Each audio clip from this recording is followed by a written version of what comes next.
खुद के नाम से ज्यादा मायने रखता है कि उसके द्वारा पढ़ाए गए लड़के देश का नाम रोशन करें यहाँ पर।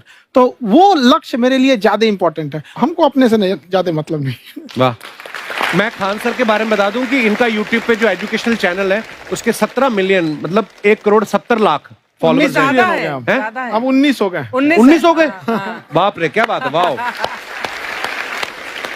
तो लॉकडाउन से पहले सर 30,000 थे। हाँ। एकदम लॉकडाउन के बाद जितनी आपकी सब्सक्रिप्शन बढ़ी है उतनी तो ओटीटी प्लेटफॉर्म्स की नहीं बढ़ी जितनी आपकी बढ़ गई।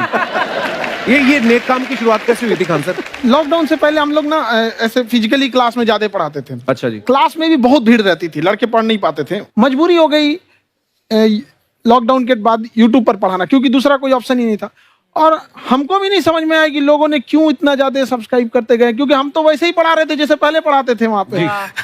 तो बस ये रहता है कि लड़कों को पढ़ाई से रिलेटेड उसको डाउट ना रह जाए कोई भी, क्योंकि जब हम लोग पढ़ते थे ना तो सबसे पीछे आते थे, हम लोग क्लास के पीछे बैठते थे। हम लोग मान लिए थे कि ये लोग बहुत अच्छे पढ़ने में, हम लोग का तो कुछ नहीं हो सकता है यहाँ पे।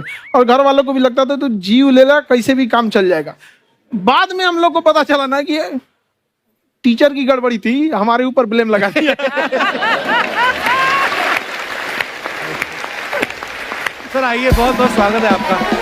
वाकई एक्चुअली अगर पढ़ाने का तरीका इतना सरल हो, आसान हो, जैसे ना सर मुझे बचपन में ना मुझे हिस्ट्री का पढ़ने का बड़ा मजा आता था।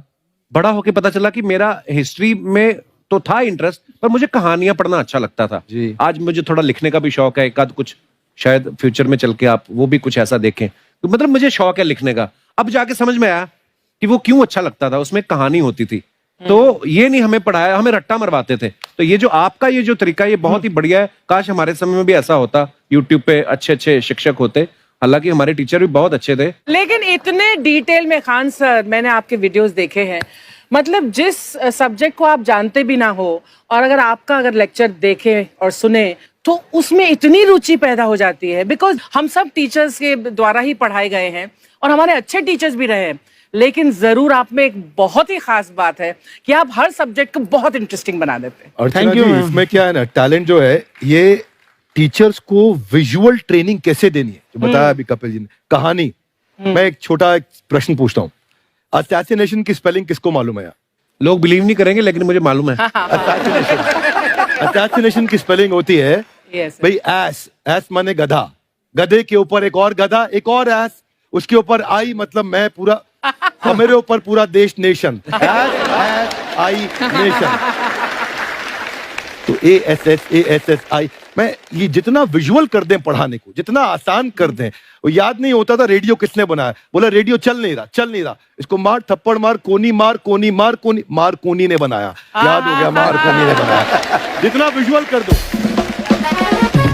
जैसे आपने कहा कि कैसे किसी चीज को इतना अच्छा समझा देते हैं, वो आधे घंटे के क्लास के लिए पीछे 1 हफ्ते का मेहनत होता है। मैं ये भी पूछने वाली थी कि कितनी मेहनत लगती है आपको। वो डिपेंड करता है कि हम कब तक सेटिस्फाई नहीं हो जाते। अच्छा। कभी कभी तो कोई चीजें 2-2 महीने से अटकी हुई है, जब तक हम नहीं सेटिस्फाई होते, नहीं इसको ऐसे नहीं, अब लड़के समझो तब तक नहीं बताते उसे। कहते हैं ना, दुनिया ने मेरी बुलंदियां देखी, किसी ने पाँव के छाले नहीं देखे।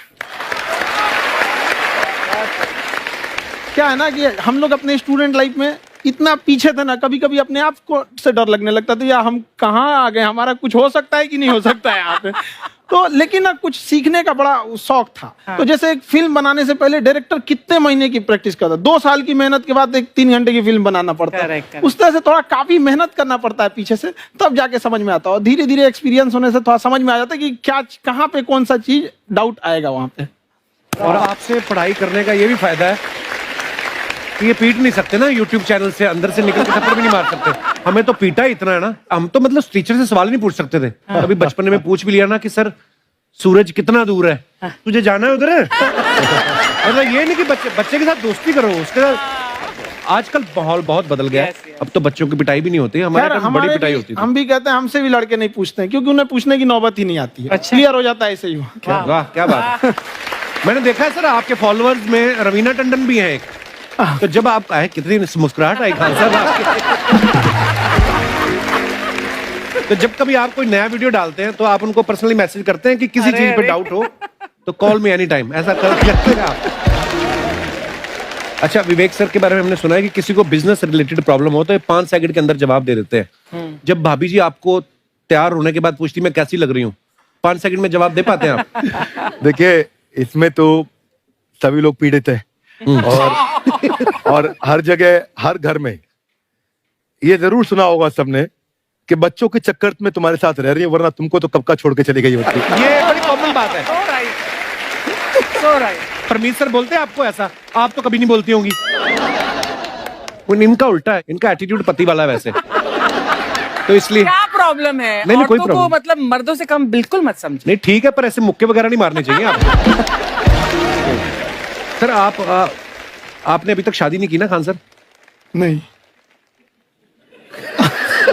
इतने पॉपुलर हो गए आप, आपका सेंस ऑफ ह्यूमर इतना अच्छा है, तो बड़े सारे प्रपोजल तो आते होंगे आपको। अभी तो इधर कुछ नहीं है ऐसा। खान सर पर्सनल सवालों का जवाब कम देते हैं। अच्छा। ऐसे हम शादीशुदा लोगों को देखने के बाद हमको थोड़ा सा और अच्छा, कई बार ना इंसान ज्यादा मोटिवेशनल स्पीकर्स को सुन लेना तब भी कंफ्यूज हो जाता है। कोई कहता है बड़े सपने देखो, गाड़ी लो, बैंक बैलेंस बनाओ। कोई कहता है कि इच्छाएं नहीं रखनी चाहिए, ये दुखों का कारण है। हम किसकी सुने गुरुजी? सुने सबकी, करे खुद की।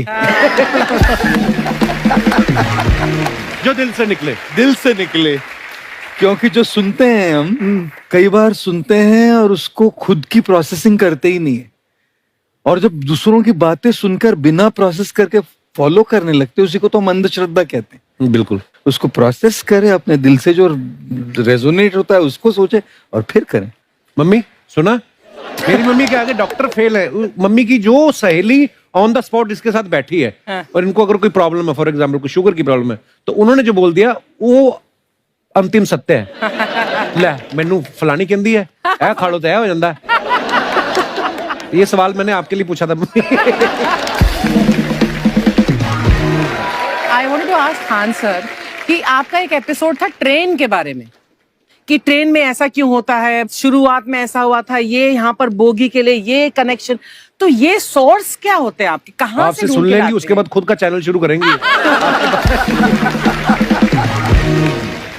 कुछ चीजें तो ऐसे डायरेक्टली मिल सकती हैं, और नहीं तो वहाँ ऑन द स्पॉट जाके वहाँ पे पूछ लेते, जो वर्कर होते हैं ना, उन लोग को ज्यादा आइडिया रहता है, उन लोग से वो पूछ लेते हैं कि ये कैसे काम करता है, तो वो ज्यादा कोशिश करते हैं कि हम किसी चीज को खुद से अगर जाने रहेंगे तो ज्यादा अच्छे से डिलीवर कर सकते हैं। तो कई बार वहाँ यार्ड वगैरह में भी चले जाते हैं पता करने के लिए। लेकिन बहुत इंटरेस्टिंग था। हवाई जहाज पर भी बनाइए। आप कहती हैं तो एक उस पर भी बना ही देंगे। बहुत शुक्रिया जी। अच्छा सर, कई बार ना माँ बाप भी, जो मैं ये कहूंगा कि उनकी गलती होती है कि अगर अब बच्चा आपका 4-5 साल का है, आप शुरू से उसके मन में डालना शुरू कर देते हो कि ये तो इंजीनियर बनेगा। हो सकता है बाप इंजीनियर हो, वो चाहता है कि जरूरी तो नहीं है। अब मेरे पिताजी पुलिस में थे जी, मेरे मामा सब आर्मी में थे, मैं अकेला इस फील्ड में निकला है, मुझे ये चीज अट्रैक्ट करती थी। ये कहाँ तक सही है सर? जी मेरे हिसाब से तो बच्चों पे कभी प्रेशर नहीं डालना चाहिए, लेकिन साथ ही साथ हमको ये भी देखना चाहिए कि जैसे एल्बर्ट आइंस्टाइन ने एक बहुत अच्छी बात बताई थी, अगर एक खरगोश हो, एक बंदर हो, एक हिरन हो, एक शेर हो और एक मछली हो, उन सब को आप एक कतार में खड़ा कर दीजिए और उन सब के लिए एक ही टेस्ट हो कि आप पेड़ पे सब लोग कैसे चढ़ पाए। बहुत खूब। ओके। अब सबको एक टेस्ट कैसे दिया जाए? मछली तो आत्महत्या कर लेगी सोच के कि मैं तो कोई पास ही नहीं होंगी, ये मछली कैसे पेड़ पे चढ़ेगी? राइट। लेकिन कई बार ऐसे हो गया ना कि एजुकेशन सिस्टम ऐसी बन गई कि बस ग्रेड्स हो गए, सब्जेक्ट्स पढ़ने हैं, Right. जो भी किया है और वो भी जरूरी है, लेकिन वो करते करते बच्चों की जो इंटरेस्ट है, बच्चों की जो पैशन है, उसमें उनको एंकरेज करना बहुत ज्यादा जरूरी है। एक पिताजी एक बार अपने बेटे को ऐसा चाटा मारे जोर से, तो पड़ोसी ने पूछा क्यों मार रहे जी? बोला कल रिजल्ट है इसका। कल रिजल्ट? तो बोले रिजल्ट कल है ना साहब, तो आज क्यों मारने? कल बाहर गाँव जा रहा हूँ, कल का काम आज निपट के कर। कहने का मतलब ये है कि आप देखिएगा कि अगर आप बच्चों को अपने कॉम्पिटेंस के हिसाब से नहीं देंगे तो ये चाटे खा रहने पर ये फेल ही होते रहेंगे। बहुत खूब। ओके। अच्छा, विवेक सर का एक कहना है कि बच्चों का अगर 95% से ज्यादा मार्क्स आते हैं वो भी खतरनाक होते हैं। 75 से 85% वाले जो बच्चे होते हैं लाइफ में बड़ा अच्छा करते हैं। अच्छा। कभी किसी पेरेंट्स ने आगे कहा है कि आपकी वजह से मेरा 95% वाला बच्चा 75 पे आ गया?